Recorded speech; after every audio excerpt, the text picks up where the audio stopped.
Oke, Assalamualaikum warahmatullahi wabarakatuh. Nah, ini kita akan ngebahas sedikit tentang ini ya, sedikit tentang persiapan KSM atau kompetisi sains madrasah tingkat MTS kayak gitu. Nah, yuk, nah, yuk kita bahas ya.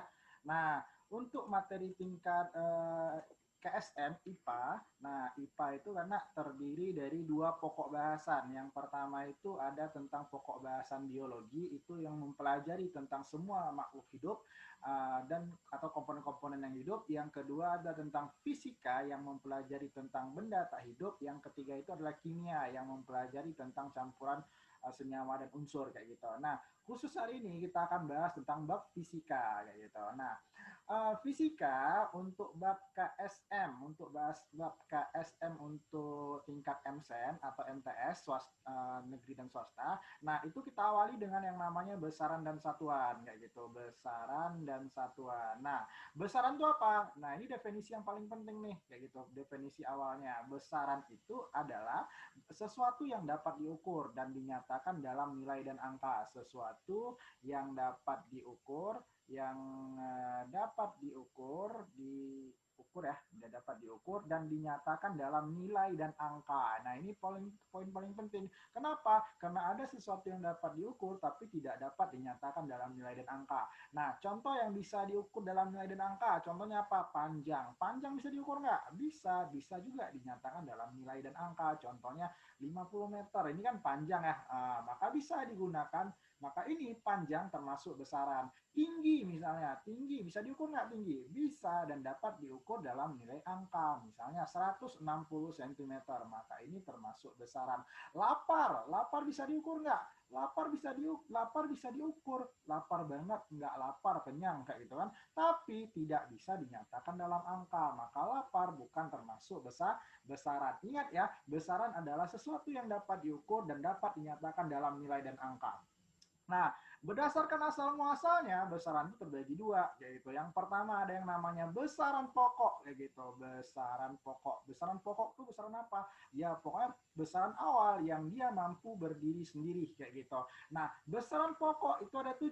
Cara ingatnya adalah jiwa SMP. Jiwa SMP. Apa itu J? J itu adalah jumlah zat. Jumlah zat. I itu apa? I itu adalah intensitas cahaya. Intensitas cahaya. W itu apa? W itu adalah waktu. A itu apa? A itu adalah arus. S itu apa? S itu suhu. M itu adalah massa. P itu adalah panjang. Nah, masing-masing besaran pokok ini punya yang namanya satuan. Jumlah zat. Satuannya apa? Satuannya adalah mol. Kayak gitu. Intensitas cahaya, satuannya adalah kandela, disingkat dengan KD, CD ya. Waktu, satuannya adalah sekon dalam bahasa Inggris atau detik dalam bahasa Indonesia. Arus, satuannya adalah ampere, ampere tulisannya. Suhu, satuannya adalah Kelvin, Kelvin. Massa satuannya adalah kilogram dan panjang satuannya adalah meter kayak gitu. Connect sampai di sini ya.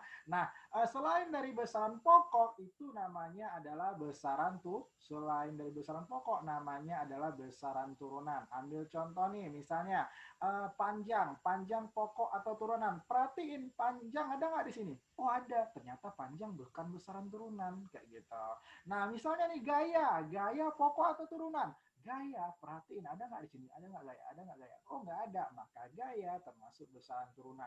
Kesimpulannya, besaran yang tidak ada di besaran pokok namanya adalah besaran turunan. Nah, ingat ya, besaran yang tidak ada dalam besaran pokok namanya adalah besaran turunan. Oke, silahkan di post dulu ya.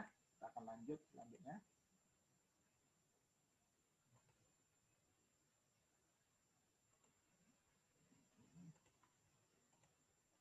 Oke, kita akan masuk ke eh, pembahasan soal. Pembahasan soal pertama itu tentang yang namanya ini ya, pembahasan soal KSM yang kita pilih dari soal-soal KSM dari tahun-tahun sebelumnya. Yuk kita bahas soal nomor 1. Oke. Nah, coba perhatikan dulu nih.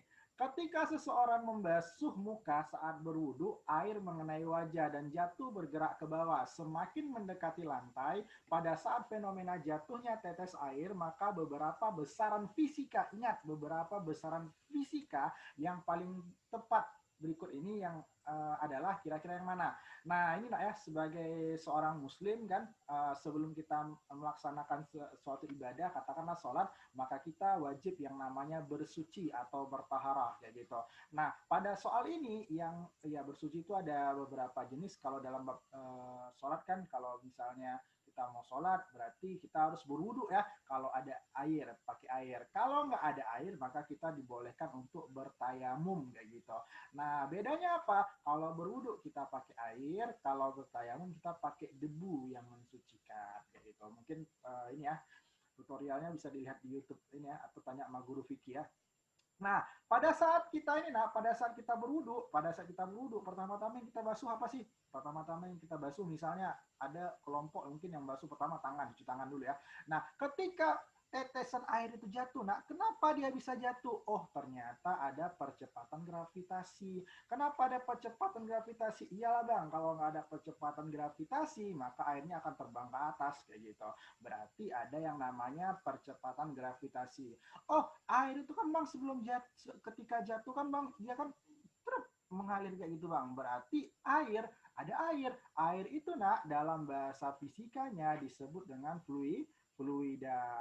Oh, airnya jatuh bang, jatuh berarti airnya bergerak gitu. Airnya bergerak berarti punya apa nih nak? Punya yang namanya energi kinetik atau energi gerak. Bang, ini kan tangannya kan punya posisi di sini, berarti di sini punya ketinggian, berarti dia punya yang namanya energi potensial. Jadi pada saat berwudu dia punya apa aja nak? Besaran yang dihitung di sana. Pertama ada besaran gravitasi, yang kedua besaran apa nak? Ada fluida sebagai air yang kita gunakan, yang ketiga ada apa nak? Ada energi kinetik yang air itu bergerak, yang keempat ada apa? Yang keempat adalah energi potensial karena punya posisi tinggi sebelum dia jatuh. Maka jawabannya adalah C kayak gitu nah. Oke. Nah, mari kita lanjutkan ke bab selanjutnya. Oke. Soal nomor 2. Oke, nah sekarang soal nomor 2 nih. Sebuah ruangan kelas pada Madrasah Sanawiyah panjangnya 10 meter dan lebarnya 8 meter berlantai keramik yang berukuran 40 cm kali 40 cm. Jumlah keramik pada lantai ruangan itu adalah, jadi ceritanya ada kelas nih ya. Kalau kelas kan bangunannya pasti persegi ya. Nah, ada panjangnya 10 dan lebarnya 8. Berarti luasnya berapa nih? 80. Satuannya ingat meter kuadrat kayak gitu. Nah, ini disusun beberapa keramik. Yang luas keramik tersebut, potongan kecil ini keramiknya, luasnya adalah 40 kali 40, tapi ingat satuannya cm. Berapa 40 kali 40?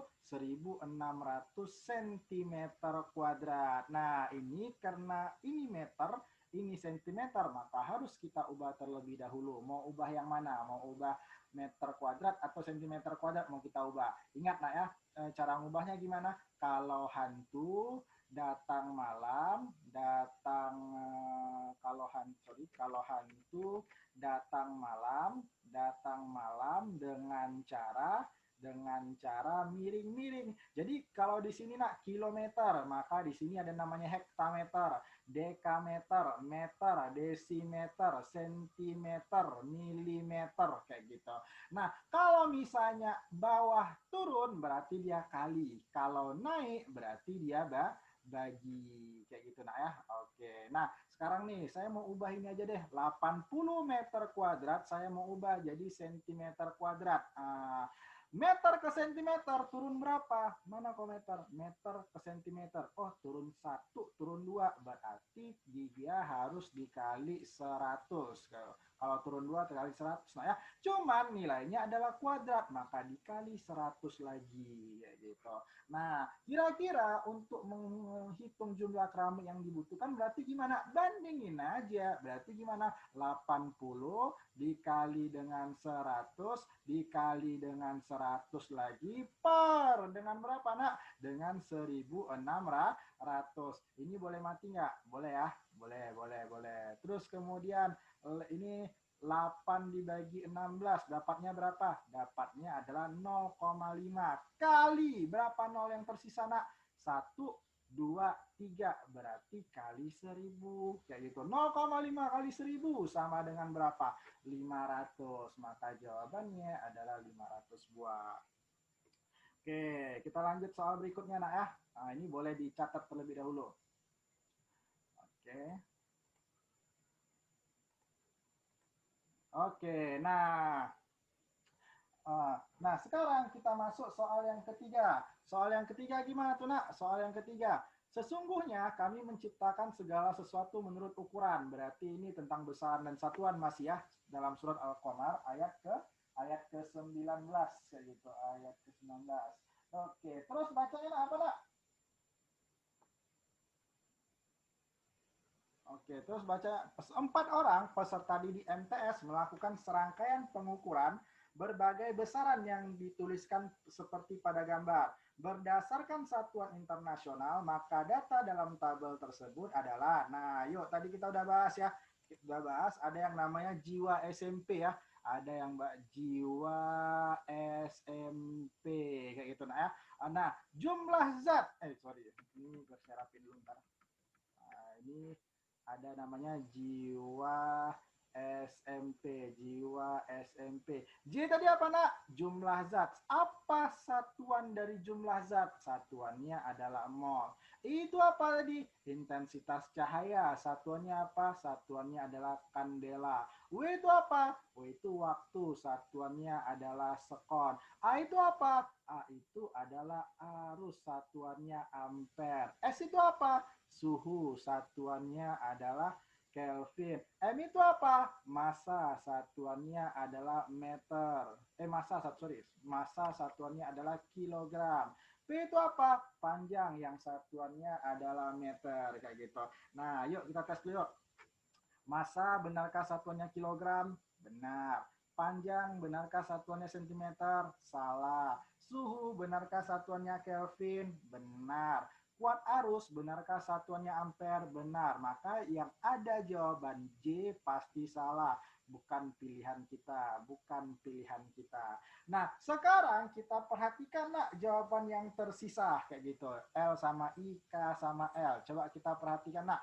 Masa alat ukurnya benarkah neraca? Benar, karena kan neraca itu sama dengan timbangan ya. Panjang, benarkah alat ukurnya adalah mistar? Benar juga, tapi ini udah salah di sentimeter, maka ini nggak usah kita panjang, kita ini nggak usah lihat lagi nak ya. Oke, nah suhu, benarkah satuannya Kelvin? Benar. Alat ukurnya termometer? Enggak, alat ukur suhu namanya adalah bukan kalorimeter, nama alat ukur suhu namanya termometer. Maka yang K otomatis salah. Itu maka jawabannya adalah B. Connect ah? Ah. Oke, mari kita lanjutkan berikutnya.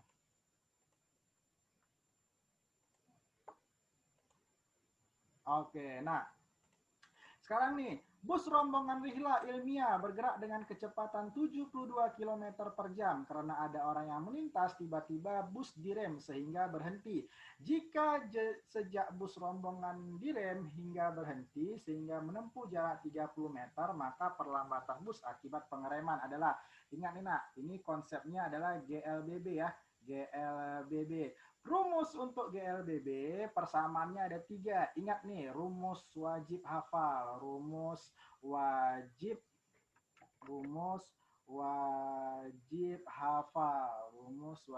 hafal.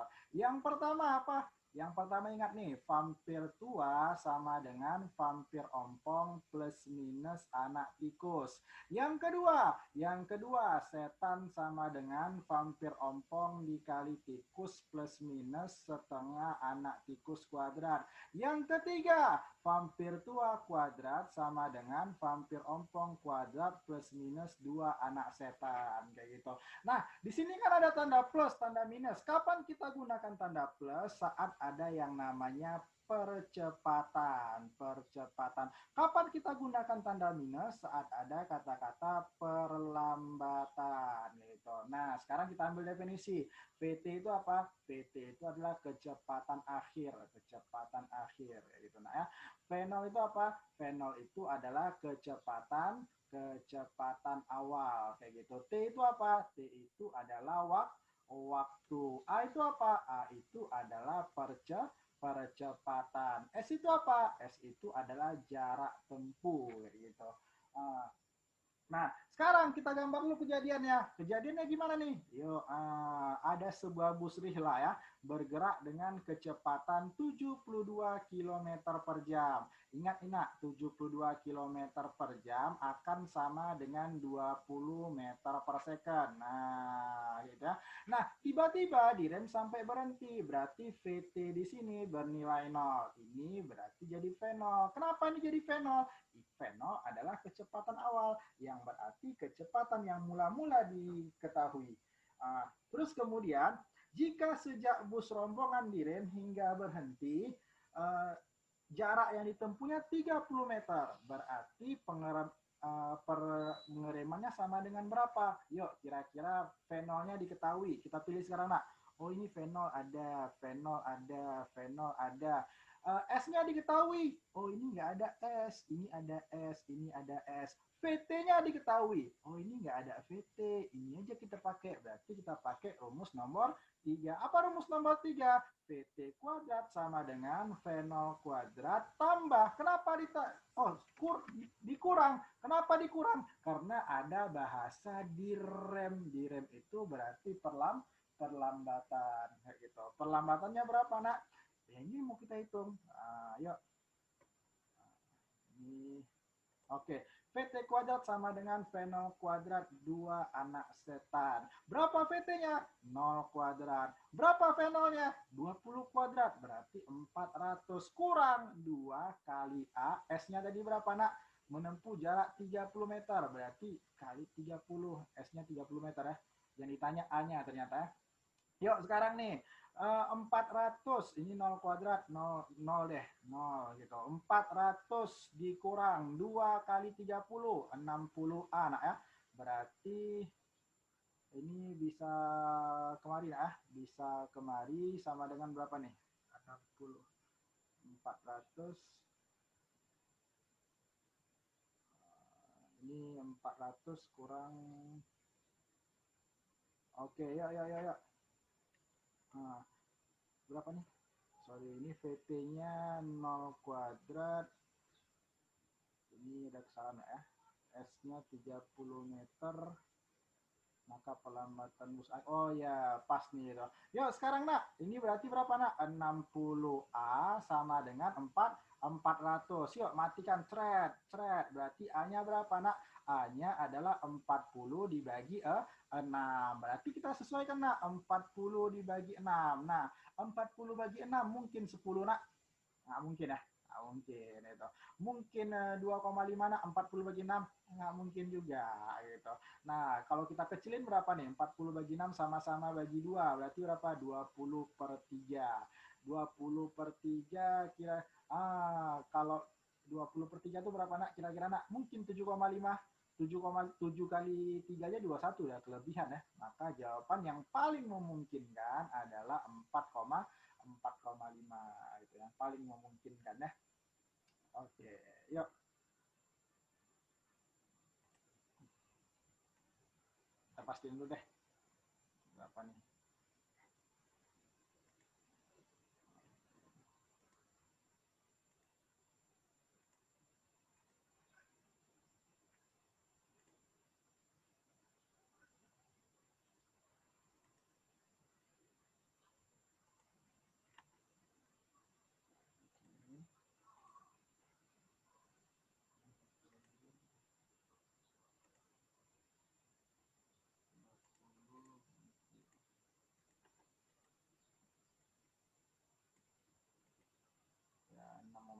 nggak nyampe ini ya. Nah,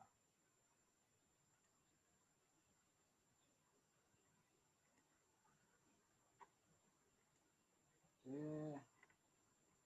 Uh, Yuk, kita lanjutkan soal berikutnya, Nak. Soal berikutnya ada di mana ya? Kita taruh.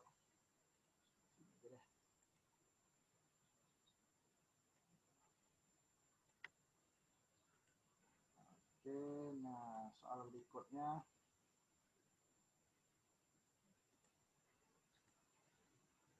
Nah sekarang nih. Seorang siswa MTS menggunakan sepeda menuju madrasah dengan lintasan seperti gambar kayak gitu. Nah, ini ada gambar bergerak dari A ke B. Ini kira-kira dari A ke B dipercepat atau diperlambat nih? Iya, dipercepat lawan karena dia turun. Berarti ini GLBB dipercepat. Saat ini berarti gimana? Saat ini berarti saat apa? Saat C ke D berarti gimana? Saat C ke D berarti kebalikan, Bang. Yaitu GLBB diperlambat. Pertanyaannya, jenis gerak lurus beraturan GLBB yang terjadi adalah, yuk kita cari AB dipercepat. Cep, ini dipercepat. Kemudian CD diperlambat, CD diperlambat ini. Maka jawabannya adalah dodo. Gampang sangat ya.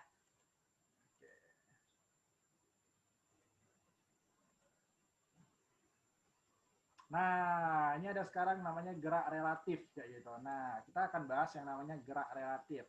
Gerak relatif apa, Cu? Gerak relatif apa sih? Gerak relatif itu ya gerak ya relatif tergantung sudut pandang kayak gitu. Misalnya pernah nggak kalian ini?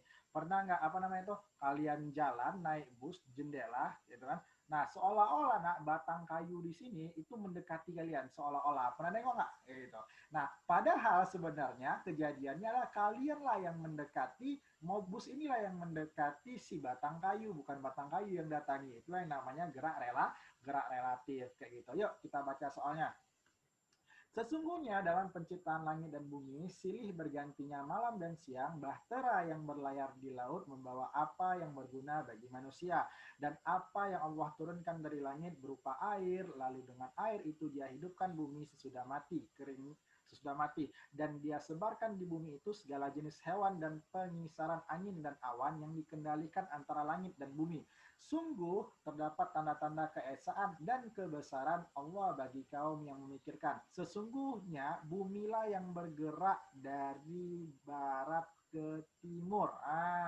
Ingat ya, sesungguhnya bumi bergerak dari mana? Dari barat ke timur. Barat arah mana sih? Dalam fisika, arah mata angin itu sudah dijelaskan, nak, bahwasanya ini ada namanya arah timur, tenggara, selatan, barat, daya, barat, barat laut, utara, timur laut.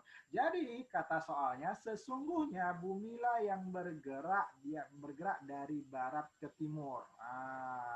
Sesungguhnya berarti tinjauannya siapa sekarang? Tinjauannya adalah matahari. Seolah-olah matahari bergerak dari mana? Dari barat. Seolah-olah matahari bergerak dari mana? Seolah matahari bergerak dari timur ke barat. Makanya matahari terbit dari timur. Seolah-olah ya, seolah-olah. Tapi sebenarnya bumilah yang bergerak dari barat ke timur. Maka jawabannya adalah D. Oke, kita lanjutkan. Soal nomor 7. Nah, Anda sering mengukur benda-benda kecil, namun apakah Anda sudah yakin dengan pengukurannya? Nah, ini cara bacanya kayak gini, nak ya. Nah, dalam mikrometer skrup, ini namanya adalah skala utama. Skala utama. Sementara ini adalah skala putar. Nah, tingkat ketelitian dari mikrometer skrup adalah 0,01 mm. Sehingga jawaban yang memungkinkan adalah C dengan D.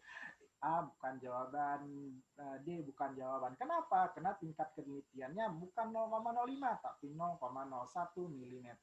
Nah, cara bacanya gimana? Misal gini, ini ada skala utama, nak ya. Ini ada Bang buat 1, maka di bawah di atasnya ada angka 1, maka di bawahnya adalah 1,5.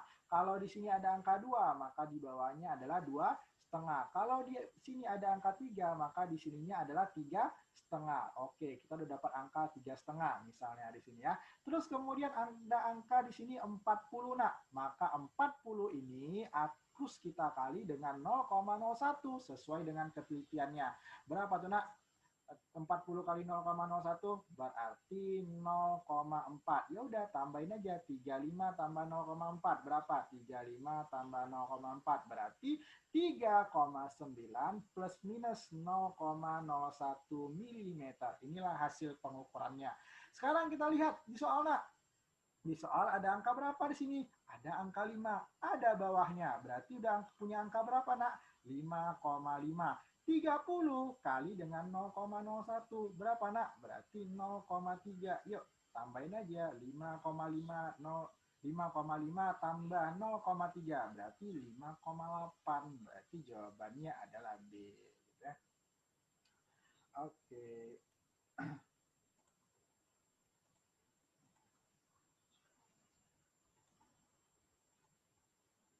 Nah, sekarang nih ada masalah astronomi ya. Sesungguhnya Tuhan kamu ialah Allah yang telah menciptakan langit dan bumi dalam 6 masa. Kalau ada yang kayak gini ya nak, baiknya itu soalnya nggak usah dibaca dulu. Kita lihat intinya apa sih? Inti dari persoalan ini apa sih?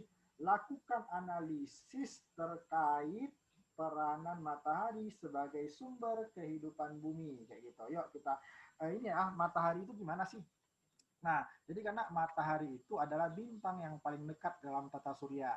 Di matahari ini ada beberapa komponen. Komponen pertama yang paling banyak itu atau komponen intinya adalah hidrogen. Nah, yang kedua adalah litium.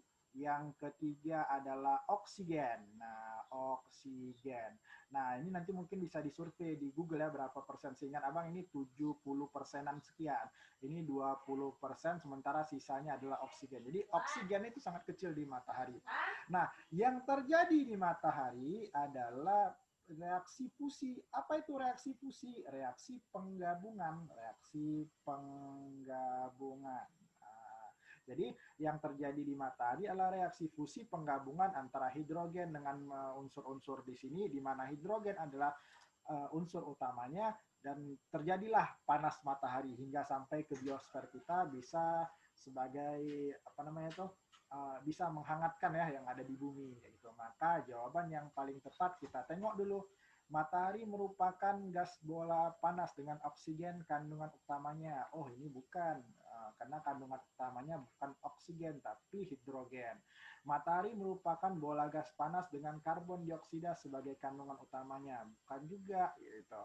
Matahari merupakan bola gas panas dengan nitrogen. Bukan. Matahari merupakan bola gas panas dengan hidrogen sebagai kandungan utamanya. Benar. Yuk, maka itulah jawabannya. Nah.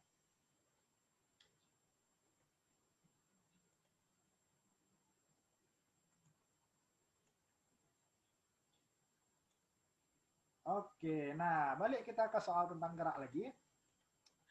Lakukan analisis terhadap gerak benda dari detik ke-5 sampai detik ke-15. Kayak gitu. Di sini ada V, nah ya. Berarti ingat, nah grafik, nah ya, grafik. Ingat grafik. Kalau misalnya di sini ada V, di sini ada T, ketika grafiknya seperti ini, itu namanya dia GL, GLBB dipercepat. Sekarang V-nya, lakukan analisis dari V, ini ya dari detik ke-5 sampai detik ke-15, berarti dari sini nih. Oke. Grafiknya apa nih nak? Ini ada V, ada T. Grafiknya lurus, berarti GLBB dipercepat. Gampang kan? Oke, terima kasih. Mungkin demikian yang bisa kita sampaikan. Kita akan lanjutkan materi kita di serial berikutnya. Assalamualaikum.